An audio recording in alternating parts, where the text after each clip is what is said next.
మీరు మన ఇంతకుముందు మాట్లాడుతున్నప్పుడు సందర్భంలో ఒక మాట వచ్చింది కూడా మన డిస్కషన్లో.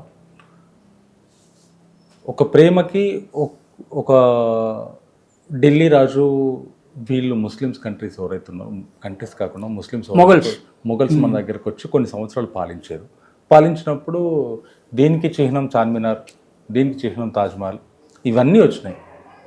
రాముడు సీత కోసం ఎప్పుడో వారధి వేసిండు కదా, మరి అది ఎందుకు రాలేదు?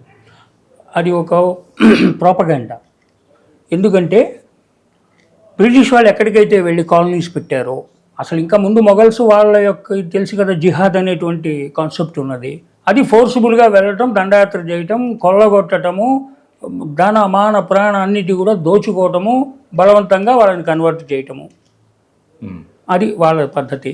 నెక్స్ట్ బ్రిటిష్ వీళ్ళు కూడా దోచుకోవడానికి వచ్చి, వ్యాపారం చేద్దామని వచ్చి, ఇండియానికి నౌకామార్గం కనుక్కుందామని వాస్కోడి గామా, ఆ తర్వాత ఇంకోటి ఎవరో కొలంబస్, వీళ్ళందరూ వచ్చి, తర్వాత బ్రిటిష్ వాళ్ళు వచ్చి ఇక్కడేవో లవంగాలు మిరియాలు బాగుంటాయంట, అది తీసుకుంటే అది మంచి కూరలు వేసుకుంటే కర్రీ బాగుంటుంది అని, లేదా మనకు ఆరోగ్యానికి ఆయుర్వేదానికి ఉపయోగపడుతుందనే ఉద్దేశంతో వచ్చి చూస్తే ఇక్కడేమో రోడ్ల మీద రత్నాలు ముత్యాలు పోసుకొని అమ్ముతున్నారు. అది చూసి వాళ్ళకి గుండె అయిపోయింది, అసలు వాళ్ళకి అర్థం కాలేదు.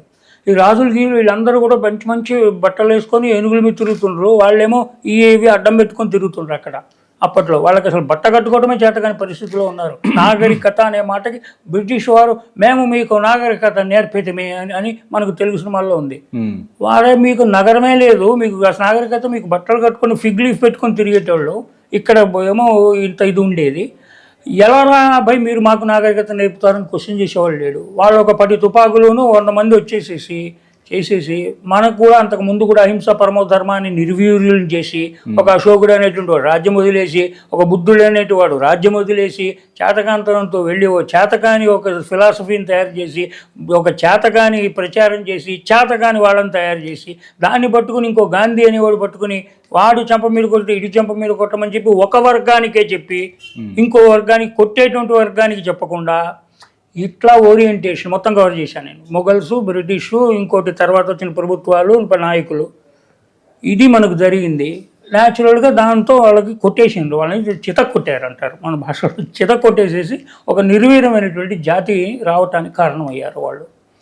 ఇది ఇవాళ ఉన్నటువంటి దౌర్భాగ్య పరిస్థితి. ఆ తర్వాత కొలోనియలిజము, ఇప్పుడు ఎంఎన్సీలు అనేది కూడా ఒక రకమైన ఎకనామిక్ కొలోనియలిజం. అంటే మీరు మాట్లాడుతుంటే ఒక మాట, లండన్ మ్యూజియంలో అక్కడ చూసుకుంటే మన దగ్గరికి నుంచి కొల్లగొట్టుకొని పోయినాయి అని ఉన్నాయి. ఛత్రపతి శివాజీ గారు 5,000 ఫింగర్స్ పెట్టుకొని దాంతో చంపేసిన ఖిల్జీని ఉంది. అవును, అక్కడ దాని దగ్గరికి నుంచి మన దగ్గరికి తీసుకు నంది విగ్రహం అట్లాంటిదే అక్కడ ఉంది సార్ లండన్లో. అంటే ఇక్కడ నుంచి కొల్లగొట్టుకొని పోయిన వాళ్ళది అక్కడ గొప్పతనం అయింది, ఇక్కడ అసలు లేదు. ఇప్పుడు యాక్చువల్గా ఉదాహరణ అవన్నీ ఎందుకు, కోహినూరు మనం మాట్లాడుతున్న మన ప్రదేశం నుంచి, మన ఆంధ్రప్రదేశ్ లో తెలంగాణ ఇక్కడి నుంచి తీసుకెళ్ళింది దాని కిరీటంలో పెట్టుకొని వాళ్ళు హ్యాపీగా ఉన్నారు. దాని విలువ కూడా కట్టలేరు ఇప్పుడు.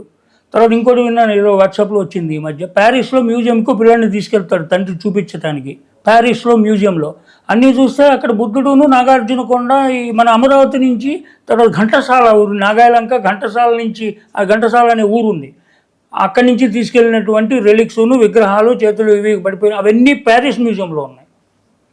ఇప్పుడు కొత్తగా అన్నీ చూశారు, అలా అన్నింటిలో ఉన్నాయి. ఇవన్నీ అక్కడ ఉంది, వాళ్ళు గర్వంగా ఫీల్ అయిపోతూ ఎత్తుకుపోయారు అంతే. ఆ విలువ ఎంతో విలువైనటువంటి విగ్రహాలు ఎత్తుపోయారు, నగలు ఎత్తుపోయారు, కోహినూరు వజ్రం ఎత్తుపోయారు. సరే అదంతా వేరే కదా, ఇప్పుడు మనకు బాధపడతాం కానీ దానివల్ల మనం నేర్చుకోవాల్సింది ఏంటంటే, కానీ చరిత్రను బయటకు తీయకుండా ఎందుకు తొక్కి పట్టడానికి ప్రధాన కారణం ఎక్కడ ఏంటో మంచి ప్రశ్న. దానికి నేను చెప్పేటువంటి నాకు చెప్పేది ఏంటంటే, మన తెలుగులో మహాకవిగా పేరుగొన్నటువంటి శ్రీశ్రీ ఒక మాట అన్నాడు. శ్రీశ్రీ గారు, ఏ చరిత్ర చూసినా ఏమున్నది గర్వకారణం, నరజాతి చరిత్ర సమస్తము పరపీడన పరాయణత్వం అన్నాడు. పరపీడన పరాయణత్వం అంటే ఓవర్ పవరింగ్ అదర్స్, వనప్మెన్షిప్, హెజిమోనీ, పవర్, ఇది అదే అసలు మొత్తం చూస్తే. ఇప్పుడు మీకు అసలు మతం ప్రాబ్లమే కాదు. ఇన్ఫ్యాక్ట్ నన్ను అడిగితే అసలు ఇవాళ హిందూయిజం అనిగా చెప్పబడుతున్నది మతం కాదు. అది ఏంటి సార్ మరి? ఇది మీరు ఒక హ్యాష్ ట్యాగ్ పెట్టుకోవచ్చు, హిందూయిజం మతం కాదు. నేను I'm making a statement. It's ఒకటి వే ఆఫ్ లైఫ్ అని మామూలుగా అందరూ చెప్తారు, అట్లా కాదు. మామూలుగా రిలీజన్ అనే అంటారు కదా, కానీ మనకు సనాతన ధర్మంలో చెప్పినటువంటి మతం అనే మాటకి డెఫినేషన్ వేరు, మనకి ఈ రోజున మనం ప్రాక్టీస్ చేస్తున్నటువంటి పంథ అబ్రహాం రిలీజియన్స్ లాగా, సెమిటిక్ రిలీజియన్స్ లాగా మనకు కాన్సెప్ట్ లేదు అసలు మనకు. కానీ మతం అంటే ఏంటి సార్ మరి? మతము రిలీజియన్ అంటున్నారు కదా, మతం అంటే ఇప్పుడు మీకు అభిమతం అనే మాట ఉంది, ఒపీనియన్, అభిమతము నీ preferred mind set, preferred way of thinking, preferred concept, theology or philosophy. ఎందుకంటే చెప్తాను నేను, మనకు త్రిమతాచార్యులు అని ఉన్నారు, ముగ్గురు త్రిమతాచార్యులు. వాళ్ళ పేర్లు శంకరాచార్యుడు, రామానుజుడు, మాధ్వ. వీళ్ళ ముగ్గురు త్రిమతాచార్యులు. అంతకుముందు బౌద్ధం అది ఉండేది, అది కూడా మతం అని చెప్పి ప్రచారం చేశాడు ఒక బుద్ధుడు. వానికి ఏదో శూన్యం కనపడింది, అసలు ఇంకేం కనపడలేదు, అంత శూన్యం అన్నాడు. శూన్యం ఎట్లయితే అంత ఇంత పెద్ద జగత్తు కనపడుతుంటే పూర్ణం అనాల్సింది శూన్యం అన్నాడు. వానికి తెలవాల. శంకరాచార్యుడు వచ్చారు, ఇది శూన్యం కాదురా, ఇది పూర్ణము. మనకు ఉపనిషత్తుల్లో కూడా పూర్ణమద పూర్ణమిదం అని చెప్పి ఉంది. అది పూర్ణం నుంచి పూర్ణమే వస్తుంది, పూర్ణం నుంచి వెళ్ళిపోతే కూడా పూర్ణమే అవుతుంది. పూర్ణస్య పూర్ణమాదాయ పూర్ణమేవావశిష్యతే అనేది మనకు ఉన్నటువంటిది. సైంటిఫిక్గా నువ్వు లెక్కేసుకుని కూడా అదే వస్తుంది.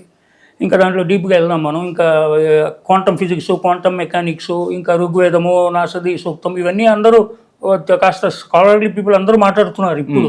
ముఖ్యంగా అంతవరకు వెళ్ళకపోయినా పిల్లలకి కావాల్సినంత వరకు, మీరు ఇందాక అడిగింది రాముడు కట్టినటువంటి వారధి ప్రేమకి సింబల్ ఎందుకు కాదు, యాక్చువల్గా మాట్లాడితే అది 14 ఏళ్ళు భార్యను ఎవడో ఒక ఎత్తుకెళ్ళిపోతే వెతికిన మనగాడేవాడండి, అరే ఇది కాకపోతే ఇంకో 5 ఉన్నారు భయ్, నాకు అక్బర్కి 365 హ్యారమ్స్ ఉండేవంట మా సికంద్రా కోటలో. లెక్కలేనటువంటి వాళ్ళని ఎంతమందినో ఉన్నారు. వాళ్ళకి వాళ్ళ మతమే దాన్ని అలౌ చేస్తుంది. ఎంతో భార్యకు 24వ భార్య 30వ భార్యకి కడితే ప్రేమ జీవనమైంది ముంతాజ్ మహల్కి. అది కట్టిన తర్వాత వాడు దాన్ని మర్చిపోయిండు. తర్వాత అది కట్టిన వాళ్ళందరికీ నరికేశాడు, ఇంకోళ్ళకి ఎవరు రాకుండా.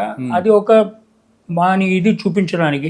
షాజహాన్ అసలు అంతమంది పిల్లలకు ఉన్నవాడు ప్రేమ పురుషుడు ఎట్లవుతాడు, కట్టుబడి ఉన్నటువంటి ప్రేమికుడు ఎట్లవుతాడు, వాడు రాక్షసుడు, వాడు అట్లా చేశాడు. పోనీ ఓకే, ఒక చిన్నమ్మ మీద ఎక్కువ ప్రేమ ఉందంటానికి ఒక 36 పెళ్ళాము 200 పెళ్ళాం మీద ఎక్కువ ప్రేమ ఉందనుకున్నావు, లేటెస్ట్ పెళ్ళాం కదా అది.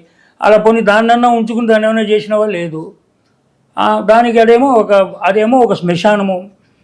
ఇంకా సరే మన వాళ్ళు ఊరికే గర్వంగా చేయలేదండి, తాజ్మహల్ కాదు అది తేజోమహల్, యాక్చువల్గా అది మందే, అక్కడ శివాలయం ఉంది, గుర్తులు ఉన్నాయి, అవి ఉన్నాయి ఇవి ఉన్నాయని పాపం మాట్లాడుతున్నారు, చేస్తున్నారు, ఇంకా రకరకాలు చేస్తున్నారు. సరే అదంతా వేరే కథ, మనకు అనవసరము.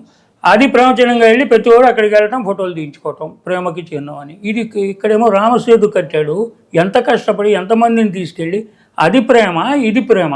వెళ్ళి గెలుచుకొచ్చిండు ఆవిడ్ని, వాడిని చావగొట్టి చితగొట్టి వాడిని గెలుచుకొచ్చి ఎస్టాబ్లిష్ చేసి అగ్ని పని పునీతం చేసి ప్రపంచానికి చూపించడానికి తెలవక కాదు, ఆమెకి తెలవక కాదు. ఎంపిరికల్ ఎవిడెన్స్ అంటారు, సీయింగ్ ఈజ్ బిలీవింగ్. ప్రూవ్ చేస్తే కానీ తెలియదు నీకు. ఎక్కడ నీకు అసలు క్రీస్తు 25 డిసెంబర్ పుట్టాడో తెలీదు, ఎవడెప్పుడు పుట్టాడో, ఎవరికి ఏం జరిగిందో ఏం తెలియదు. ఏదో పుస్తకం ఉంది, దాన్ని నమ్ముతున్నారు, ఫాలో అవుతున్నారు. నమ్మవానికి సరిసే జుదా, భయపెట్టి చేయటము, లేదంటే ఇది చేయండి మేము ఇంకోటి చేస్తాము, ఎవరికి వాళ్ళ ప్రచారాలు చేసుకుంటూ వాళ్ళు నమ్మిన సిద్ధాంతాన్ని. ఇది ఒక పద్ధతి. So power is the most important thing. అంటే ఇంత శ్రీశ్రీ కొటేషన్ చెప్పినట్టు, not that I'm a Sri Sri fan or anything, but అది ఒక కొటేషన్గా వాడాను. మంచి వాళ్ళు ఏం చెప్పినా మనం తీసుకోవాలి కదా. సో ఇంకోటని వాడి మీద మన అజమాయిషీ చాటమే. ఆధిపత్య పోరు ఇంట్లో కూడా మనకు నడుస్తూ ఉంటుంది, ఆధిపత్య పోరు పెళ్ళైన వాళ్ళకి తెలుస్తుంది. సో అసలు మొత్తం నరజాతి ఏం వేసుకున్నా కూడా వనప్మెన్షిప్ గేమ్. సో నీకంటే గొప్పవాడిని నీకంటే నేను నమ్మిన సిద్ధాంతం గొప్పది. కులం కూడా అట్లనే, ఎక్కువ కులం కూడా అంతే. కులం ఏంటి, ఒక కులపోడు నేను హై. ఇప్పుడు ఉదాహరణకు తక్కువ కులంలో ఉన్నవాళ్ళే, డబ్బు ఉన్న తక్కువ కులంలో ఉన్నవాడు, డబ్బు లేని తక్కువ కులంలో ఉన్నవాడు, వాళ్ళిద్దరు కలిసి ఉంటారా? పొడి వస్తారు వాళ్ళు, ఒకరినొకరు ఎక్కువ అట్రాసిటీస్ వాళ్ళే. The so called forward caste, the so called దళితుల మీద అత్యాచారాలు చేసినవే ఎక్కువ ఉన్నాయి. The so called forward caste is not the actual forward caste. ఆ కాంట్రవర్సీలోకి మనం వెళ్ళకపోయినా అది ఒక లవ్ సింబల్ అనేది.